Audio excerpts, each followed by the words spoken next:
चलिए इस वीडियो में हम लोग ट्रांसड्यूसर के कितने टाइप्स होते हैं उसके बारे में हम लोग पढ़ेंगे। तो सबसे पहले हम लोग देखते हैं कि ट्रांसड्यूसर को हम लोग डिफरेंट एस्पेक्ट पे हम लोग ट्रांसड्यूसर को कैरेक्टराइज करेंगे।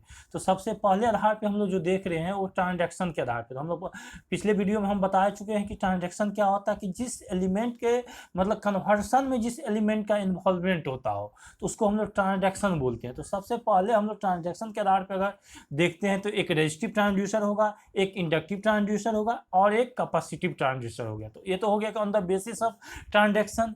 फिर इसी ट्रांसड्यूसर को हम लोग दूसरे एस्पेक्ट से भी हम लोग इसको मतलब दो भाग में बांट सकते हैं। एक हो जाएगा कि प्राइमरी ट्रांसड्यूसर, एक हो जाएगा सेकेंडरी ट्रांसड्यूसर। या फिर इसी के ट्रांसड्यूसर को हम लोग अलग आधार पे भी बांट सकते हैं, जिसमें आ सकता है active transducer and passive transducer. फिर इसी ट्रांसड्यूसर को हम लोग फिर अलग ढंग से भी बोल सकते हैं। एक एनालॉग ट्रांसड्यूसर बोल सकते हैं, दूसरा क्या है डिजिटल ट्रांसड्यूसर बोल सकते हैं। फिर अगर ट्रांसड्यूसर को हम लोग दूसरे आधार पे बोले तो एक ट्रांसड्यूसर होता है और दूसरा क्या होता है इन्वर्स ट्रांसड्यूसर होता है। अब हम सारे ट्रांसड्यूसर को अलग अलग मतलब डिटेल में इसके बारे में हम लोग स्टडी करेंगे। तो सबसे पहले हम लोग चलते हैं कि ट्रांजैक्शन के आधार पे ट्रांसड्यूसर कितने टाइप्स के होते हैं। तो उसमें हम लोग सबसे पहले जाते हैं कि रेजिस्टिव ट्रांसड्यूसर क्या होता है। तो रेजिस्टिव ट्रांसड्यूसर कहने के मतलब ऐसा ट्रांसड्यूसर जिसमें रेजिस्टेंस का यूज किया गया हो तो उसको हम लोग रेजिस्टिव ट्रांसड्यूसर बोल सकते हैं।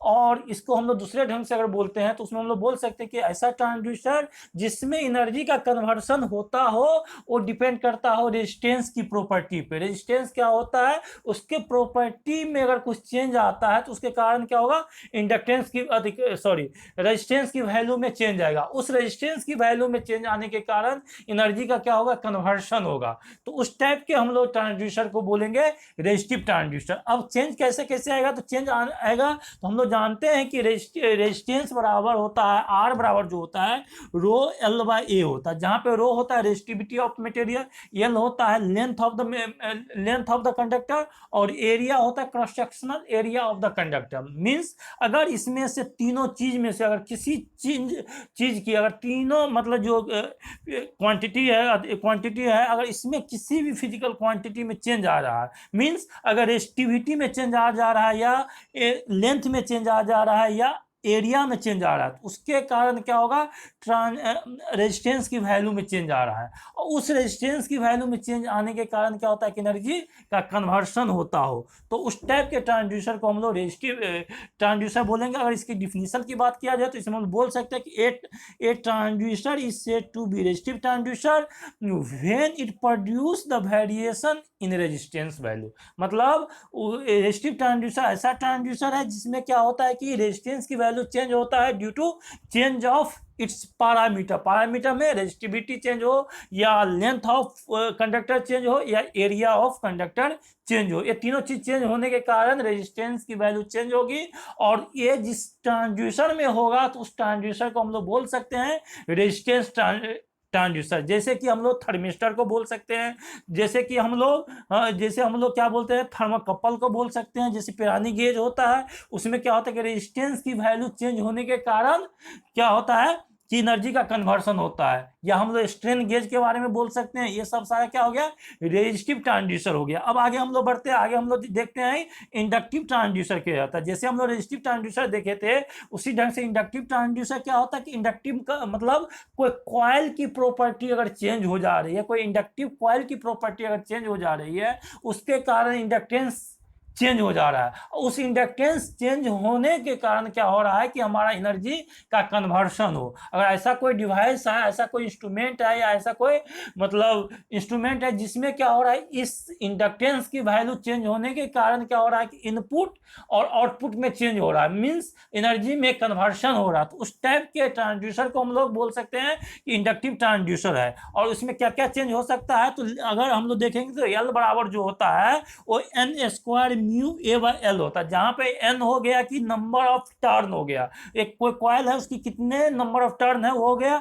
म्यू हो गया कि परमिटिविटी ऑफ मटेरियल, मतलब वो जो मटेरियल का कॉइल बना है उसकी परमिटिविटी क्या है, और एरिया हो गया तो area of cross sectional of coil, और एल हो गया लेंथ ऑफ द कॉइल। अगर इसमें से किसी भी चेंज, किसी भी क्वांटिटी में अगर कोई चेंज आता है उसके कारण क्या होता है कि हमारा इंडक्टेंस की वैल्यू में चेंज आता है। अगर ऐसा हो रहा है किसी ट्रांसड्यूसर में, तो उस ट्रांसड्यूसर को हम लोग बोलेंगे कि ये इंडक्टिव ट्रांसड्यूसर है। जैसे कि एलवीडीटी की बात किया जाए तो एलवीडीटी में क्या होता है कि कॉइल में प्राइमरी से सेकेंडरी में क्या ईएमएफ का चेंज हो जा रहा है। अगर हम लोग उसमें क्या करते हैं कि अगर उसमें जो बीच में जो रॉड लगा रहता है, जो आयरन कोर लगा रहता है, वहां पे हम लोग क्या हो रहा है, चेंज हो रहा है, जिसके कारण फ्लक्स लिंकेज चेंज हो जा रहा है।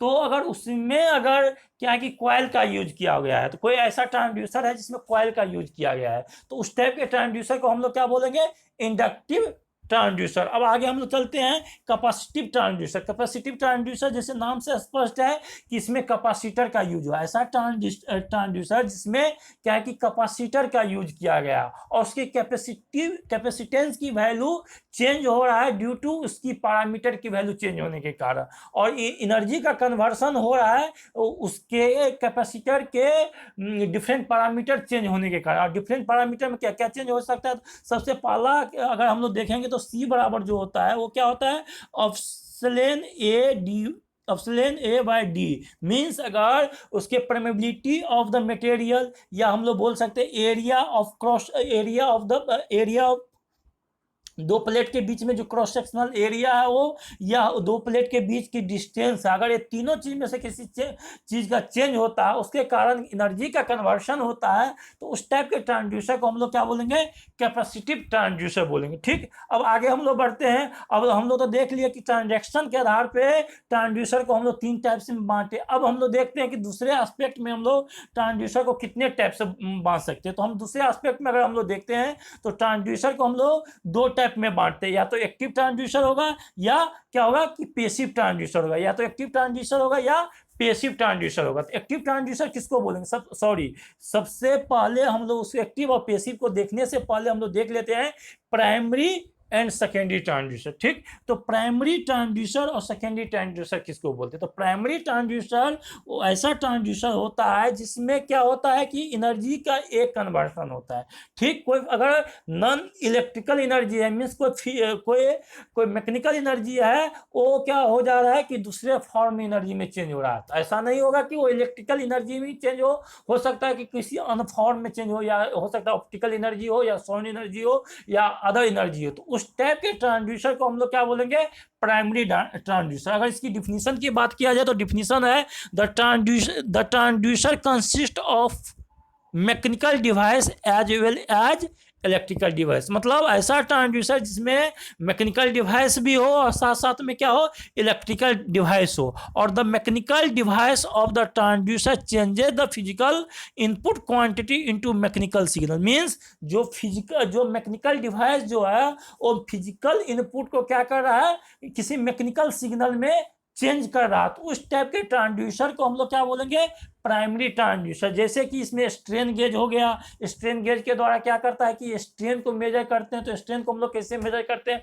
सबसे पहले उसमें फोर्स या प्रेशर लगाते हैं। फोर्स और प्रेशर के कारण क्या होता है कि कोई भी कंडक्टर है तो उसमें इलोंगेशन होता है, डिफॉर्मेशन होता है, और उस डिफॉर्मेशन के कारण स्ट्रेन उत्पन्न होता है। तो यहाँ पे क्या हो रहा है कि एक फिजिकल क्वांटिटी से दूसरे फिजिकल क्वांटिटी में कन्वर्सन हो रहा है। मीन्स इसमें इलेक्ट्रिकल क्वांटिटी में पहली बार में कन्वर्सन नहीं हो रहा है। तो इस टाइप के ट्रांसड्यूसर को हम लोग क्या बोलेंगे, प्राइमरी ट्रांसड्यूसर। इसी तरीके से बोर्डन ट्यूब है जो क्या करता है, फोर्स को डिस्प्लेसमेंट में कन्वर्ट करता है। अब हम लोग बात करते हैं सेकेंडरी ट्रांसड्यूसर का। सेकेंडरी ट्रांसड्यूसर क्या होता है कि जो प्राइमरी ट्रांसड्यूसर का आउटपुट है, उस प्राइमरी ट्रांसड्यूसर का आउटपुट एज ए इनपुट काम करेगा सेकेंडरी ट्रांसड्यूसर के। इट मींस जो हम लोग फिजिकल इनपुट को अगर हम लोग मैकेनिकल सिग्नल में कन्वर्ट किए, उस मैकेनिकल सिग्नल को अगर इलेक्ट्रिकल सिग्नल में कन्वर्ट करना रहा, और उस कन्वर्सन करने के लिए जिस टाइप के ट्रांसड्यूसर को हम लोग यूज करेंगे, तो उस टाइप के ट्रांसड्यूसर को हम लोग सेकेंडरी ट्रांसड्यूसर बोलेंगे। तो यहाँ पे हम लोग डिफिनीशन की बात कर लिया जाए तो सबसे पहले डिफिनीशन देखते हैं। तो डिफिनीशन क्या होता है कि this transducer converts the mechanical signal into electrical signal.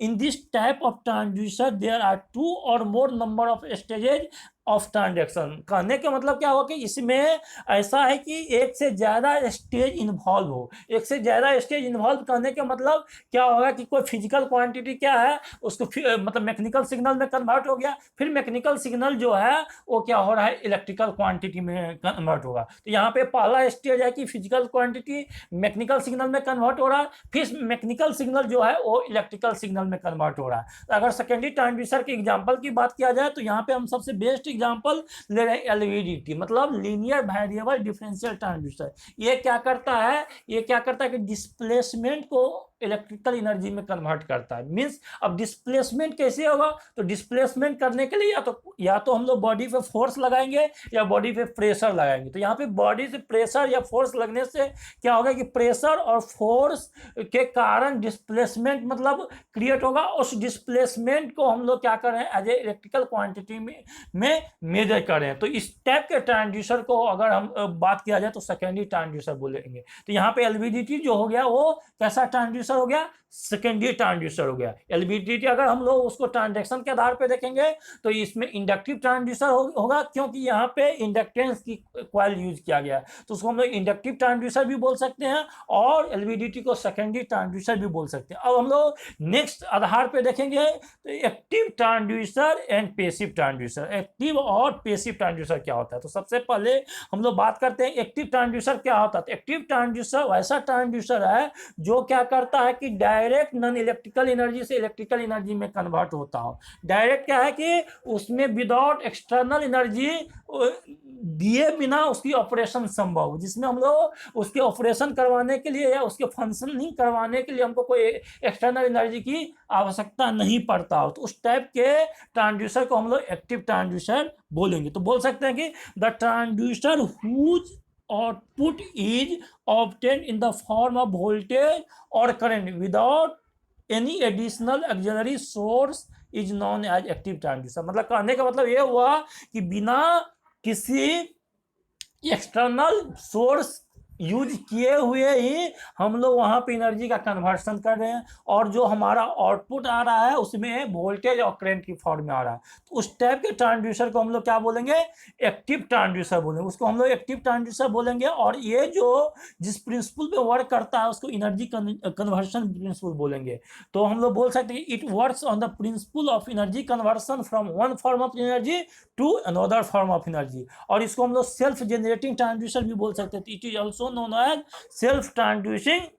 Self generating transducer. और सेल्फ जनरेटिंग ट्रांसड्यूसर इसलिए बोलेंगे कि इसमें खुद का एनर्जी सोर्स होता है, इसको हमको किसी बाहरी एनर्जी सोर्स की आवश्यकता नहीं होता है इसको ऑपरेशन करवाने के लिए। तो इसका अगर एग्जांपल की बात किया जाए तो एग्जांपल में हम लोग पीजो इलेक्ट्रिक ट्रांसड्यूसर हो गया या फोटोवोल्टिक ट्रांसड्यूसर हो गया या थर्मो इलेक्ट्रिक ट्रांसड्यूसर हो गया या इलेक्ट्रोमैग्नेटिक ट्रांसड्यूसर हो गया। पीजो इलेक्ट्रिक मटेरियल होता है, कुछ टाइप ऐसा मटेरियल होता है कि जिसको हम लोग प्रेशर डालने पे मतलब खुद ब खुद उसमें एनर्जी उत्पन्न होता है। जैसे उसमें क्वार्ट्ज का नाम लिया जाता है, रोस्टेल साल्ट का नाम लिया जाता है। इसमें अगर हम उस पर प्रेशर लगाते हैं या फोर्स लगाते हैं तो एनर्जी अपने आप मतलब इसमें जनरेट होता है। या हम लोग फोटोवोल्टिक सेल की बात किया जाए तो जो सोलर सेल होता है तो वहाँ पे हम लोग कोई एक्सटर्नल एनर्जी नहीं देते एनर्जी कन्वर्सन करने के लिए, वहाँ पे खुद ब खुद एनर्जी का कन्वर्सन होता है। वहाँ पे डायरेक्ट लाइट एनर्जी या इलेक्ट्रिकल एनर्जी में कन्वर्ट होता है। उस type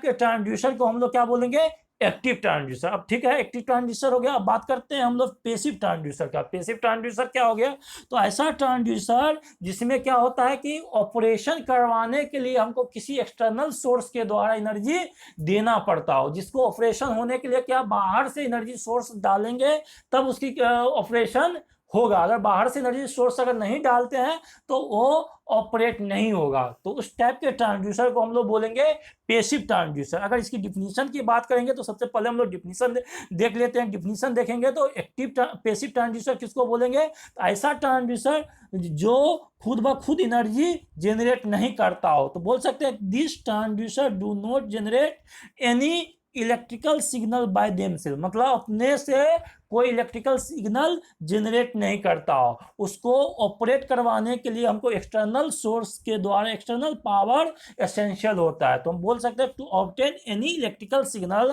from such transducer an external power is essential. तो इसको हम लोग पेसिव ट्रांसड्यूसर बोलेंगे। तो पेसिव ट्रांसड्यूसर में क्या क्या आ सकता है, तो पेसिव ट्रांसड्यूसर का जो मेन इलेक्ट्रिकल पैरामीटर होता है आर, एल और सी। अगर इस टाइप के ट्रांसड्यूसर में आर, एल और सी ये तीनों या तीनों में से एक रहना जरूरी है, तब उस टाइप के ट्रांसड्यूसर को हम लोग पेसिव ट्रांसड्यूसर बोलेंगे। जैसे कि, और इसको ऑपरेट करवाने के लिए हमको क्या चाहिए, एक्सटर्नल पावर की आवश्यकता होगा, तो इसीलिए हमने इसको नाम दे दिए पेसिव ट्रांसड्यूसर। अब है कि जैसे एग्जांपल की बात किया जाए तो एग्जांपल देखेंगे, LVDT linear variable differential transducer है। अगर इसको ऑपरेट करवाना है, इसके कारण हम लोग एनर्जी को कन्वर्शन करवाना है, तो जब तक हम लोग बाहर से एनर्जी सोर्स में नहीं लगाएंगे तब तक ये डिवाइस जो है ऑपरेट ही नहीं करेगा। इसी तरीके से स्ट्रेन गेज हो गया या थर्मिस्टर है, अगर इसको ऑपरेट करवाना है तो हमको बाहर से एनर्जी सोर्स उसमें डालना पड़ेगा for the operation of this device. तो इस टाइप के ट्रांसड्यूसर को हम लोग क्या बोलेंगे, पेसिव ट्रांसड्यूसर। अब आता है अगले आधार पे हम लोग देखेंगे, तो एक होता है analog and digital transducer. Analog transducer and digital transducer. Analog transducer क्या होता है, जिसकी आउटपुट जो हो कंटिन्यूअस नेचर का, ऐसा ट्रांसड्यूसर जिसकी आउटपुट कैसा हो, कंटिन्यूअस नेचर का। तो हम लोग बोल सकते हैं कि the analog transducer changes the input quantity a continuous function. मतलब जो एनालॉग ट्रांसड्यूसर होगा वो इनपुट जो हम लोग सोर्स डालेंगे उसको कन्वर्ट कर रहा है as a other electrical energy या अदर एनर्जी सोर्स में, उसका नेचर कैसा हो, कंटिन्यूअस नेचर का हो, तब उस टाइप के ट्रांसड्यूसर को हम लोग क्या बोलेंगे, एनालॉग ट्रांसड्यूसर। तो स्ट्रेन गेज को हम लोग बोल सकते हैं एनालॉग ट्रांसड्यूसर, स्ट्रेन गेज को हम लोग बोल सकते हैं क्या, रेसिस्टिव ट्रांसड्यूसर, स्ट्रेन गेज को हम लोग बोल सकते हैं पेसिव ट्रांसड्यूसर। इसी ढंग से एलवीडीटी भी हो गया, जब तक हम लोग इसका जो आउटपुट आएगा वो कंटिन्यूअस नेचर का, क्योंकि आउटपुट या करंट या वोल्टेज आएगा वो कंटिन्यूअस नेचर का आएगा। तो इस टाइप के ट्रांसड्यूसर को हम लोग क्या बोल सकते हैं, एनालॉग ट्रांसड्यूसर। अब डिजिटल ट्रांसड्यूसर की बात करें तो नाम से स्पष्ट है, डिजिटल ट्रांसड्यूसर क्या होगा, तो ऐसा ट्रांसड्यूसर जिसकी आउटपुट हो वो पल्स की फॉर्म में हो। कैसी फॉर्म हो, पल्स की फॉर्म में हो, तो उस टाइप के ट्रांसड्यूसर को हम लोग क्या बोलेंगे, डिजिटल ट्रांसड्यूसर। तो हम बोल सकते हैं this transducer convert an input quantity into digital signal और in the form of pulse. मतलब या तो 0, 1 या पल्स की फॉर्म में, मतलब इस फॉर्म में अगर एनर्जी को क्या कर रहा है वो कन्वर्ट कर रहा है, और जिसकी आउटपुट एनर्जी अगर पल्स की फॉर्म में हो तो हम लोग बोल सकते हैं ये ट्रांसड्यूसर जो है वो कैसा ट्रांसड्यूसर है, कैसा ट्रांसड्यूसर है, डिजिटल ट्रांसड्यूसर। अगर इसकी एग्जांपल की बात करें तो हो सकता है कि जैसे पल्स कोडेड मॉड्यूलेशन हम लोग देखें, पीसीएम का जो आउटपुट है वहाँ पे हम लोग इनपुट एनालॉग डालते हैं, लेकिन उसकी आउटपुट क्या पल्स मतलब आता है, तो उस टाइप का हो गया है। या हम लोग बोल सकते हैं कि हमारा जो ईईजी होता है तो वो क्या है कि पल्स उसमें आता है, या हार्ट को बीट को मेजर करते हैं तो वो भी एक पल्स फॉर्मेट में आता है। तो उस टाइप उसके लिए जो इंस्ट्रूमेंट या इलेक्ट्रोकार्डियोग्राम ईईजी जो यूज करते हैं या ईसीजी यूज करते हैं, वो जो इंस्ट्रूमेंट है उसको हम लोग बोल सकते हैं ये डिजिटल इंस्ट्रूमेंट है और या डिजिटल ट्रांसड्यूसर। अब हम लोग बात करते हैं सबसे लास्ट जो ट्रांसड्यूसर, इन्वर्स ट्रांसड्यूसर। हम ट्रांसड्यूसर को इस ढंग से भी डिफाइन कर सकते हैं, या तो हम लोग ट्रांसड्यूसर बोलेंगे या इन्वर्स ट्रांसड्यूसर बोलेंगे। तो ट्रांसड्यूसर जो होगा वो क्या होगा कि नॉन इलेक्ट्रिकल एनर्जी को इलेक्ट्रिकल एनर्जी में कन्वर्ट करेगा। ठीक है, तो उसकी हम लोग डिफिनीशन अगर देख लेते हैं तो the device which converts the non electrical energy into electrical energy is called transducer.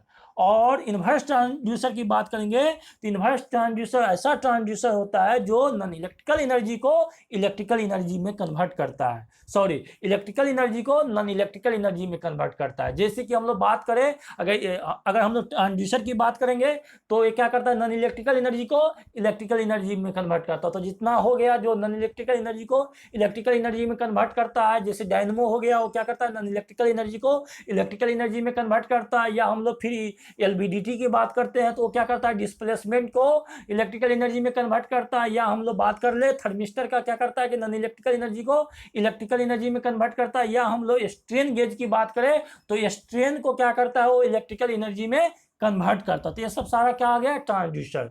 या हम लोग क्या इसको बोल सकते हैं कि माइक्रोफोन हो गया, जो हमारी साउंड एनर्जी को इलेक्ट्रिकल एनर्जी में कन्वर्ट करता है। अब है कि हम लोग इन्वर्स ट्रांसड्यूसर किसको बोलेंगे, तो जो इलेक्ट्रिकल एनर्जी को नॉन इलेक्ट्रिकल एनर्जी में कन्वर्ट करेगा। तो इसका अगर हम लोग डिफिनीशन की बात करें तो it converts the electrical energy into non electrical energy is called inverse transducer. अगर इसकी एग्जांपल की बात करें तो सबसे पहला एग्जांपल है कि लाउड स्पीकर। लाउड स्पीकर क्या करता है कि इलेक्ट्रिकल एनर्जी को साउंड एनर्जी में कन्वर्ट करता है। और इससे आगे बात करें तो हम लोग ये बोल सकते हैं जैसे एलईडी।